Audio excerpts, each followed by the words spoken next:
Hello viewers, আসসালামু আলাইকুম। সবাই কেমন আছেন? কি অবস্থা সবার? আজকে নতুন একটা চ্যালেঞ্জ নিয়ে আসলাম নদীতে মাছ ধরার জন্য। নদীতে মাছ ধরবো সেই চ্যালেঞ্জে নিয়ে আসছি আপনাদের সামনে। নদীতে মাছ ধরার পূর্ব কোনো অভিজ্ঞতা নেই বললেই চলে, তাই বড় চ্যালেঞ্জ নিয়ে আসলাম, নদী থেকে মাছ ধরবো। প্রথম এক খাওয়া মাছ জাল মারলাম, দেখি কি অবস্থা। জাল টানার পরে বোঝা যাবে।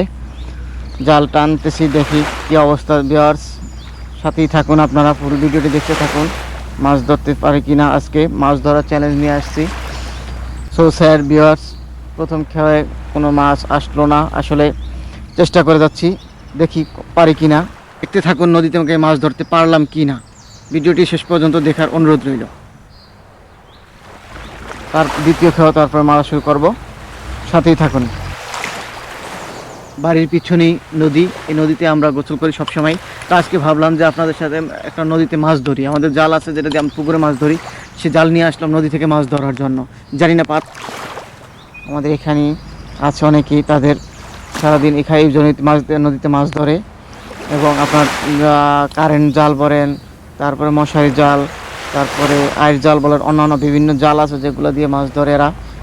ইলিশ মাছ ধরে, ছোট মাছ ধরে, তারপর বড় বড় আইর মাছ বা অন্যান্য মাছও ধরে। আসলে মাছ এই নদীতে খুবই কম, কারণ মাছ এই নদীটা তো ছোটো, তাই এখানে মাছ আসে কম, যার জন্য এই নদী থেকে মাছ তেমনটা পাওয়া যাচ্ছে না। কিন্তু পাশেই আছে বড় নদী, ওখানে আসলে সবাই মাছ ধরতে যায়। তো আমরা এখানে আসলাম মূলত দেখি মাছ পাই কিনা।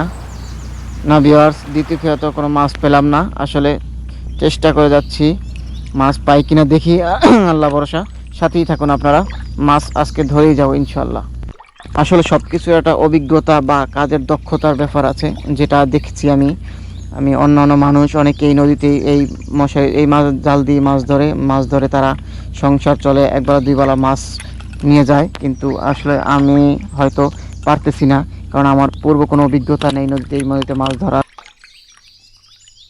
একটা ডাল দেখা যাচ্ছে, ওই ডালের ওখানে আমরা জাল ফেলে জালটা দিয়ে ওখানে একটা বের দিব, যা দেখি যে ওই ঝড়ের ভিতরে কোনো মাছ পেয়ে কিনা।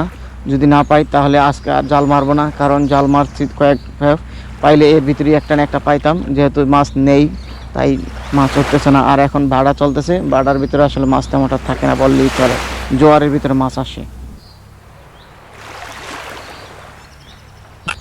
আমি তো আসলাম মূলত শখের বসে, কিন্তু আসলে অনেকেই দেখি যে তারা জাল মারলে একটা দুইটা বা পাঁচটা মাছ ওঠেই সর্বনিম্ন। কিন্তু তো আমার জাল মারা হয় না, বা আমি জাল কোন জায়গায় ফেলতে হবে সেটা জানি না। ভিউয়ার্স, সব কিছুই আমি মনে করি একটা অভিজ্ঞতা।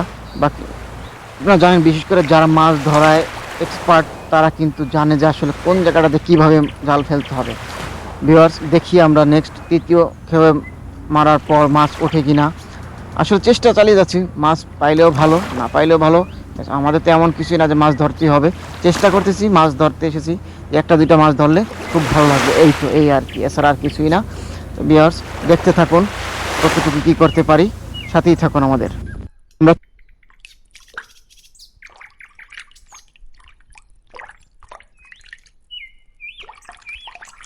এই নদীতে আমাদের অনেক স্মৃতি রয়েছে, যেগুলো বলার বাইরে। বলা যায় যে যে অভিজ্ঞতার কোনো বিকল্প নেই। আপনি যে কোনো কাজের ক্ষেত্রে অভিজ্ঞতা একটা বড় বিষয়, সেটাই ধরা খেলো বা এই বোঝা গেল যে, কারণ আমি মাছ না পাওয়ার ব্যাপারে এটাই বড় বিষয়। কারণ মাছ পেতে হলে আপনাকে সেই ট্র্যাক অনুযায়ী জাল ফেলতে হবে, সেভাবে মাছের জায়গায় জাল ফেলতে হবে এবং মাছ উঠাতে হবে, যেটা আমি জানি না, যার জন্য হয়তো মাছ পেলাম না।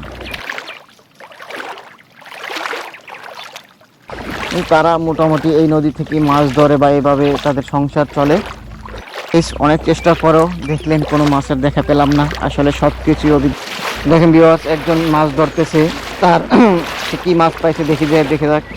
তাকে জিজ্ঞেস করলাম সে কোনো মাছ পাইছে কিনা। আসলে সে বললো যে এখন মাছ খুব, সে কোনোই মাছ পায় না। সকালে 2-4টা ইলিশ মাছ পাইছিল, যেগুলো বাজারে নিয়ে বিক্রি করা শেষ। এখন আবার আসছে, কিন্তু দুপুর হয়ে যাওয়ার কারণে সে কোনো মাছ পাইতেছে না, এই আর। তারা জানে কখন মাছ উঠবে কখন পড়বে, কারণ তারা সারা বছরই এই নদীর উপরে নির্ভরশীল, বা এই নদী থেকে তারা মাছ ধরে। আমরা তেমন কিছু জানি না মাছ ধরার বিষয়, একটু শখের বসে আসা, এই আর কি। আজ এ পর্যন্তই, দেখা হবে নেক্সট অন্য কোনো ভিডিওতে। ততক্ষণ ভালো থাকুন, সুস্থ থাকুন, আর আমার পেজটি লাইক শেয়ার করে দিবেন, একটি ফলো করে দিবেন, এই কামনা রইল। আসসালামু আলাইকুম রহমতুল্লাহি ওয়া বারাকাতুহু।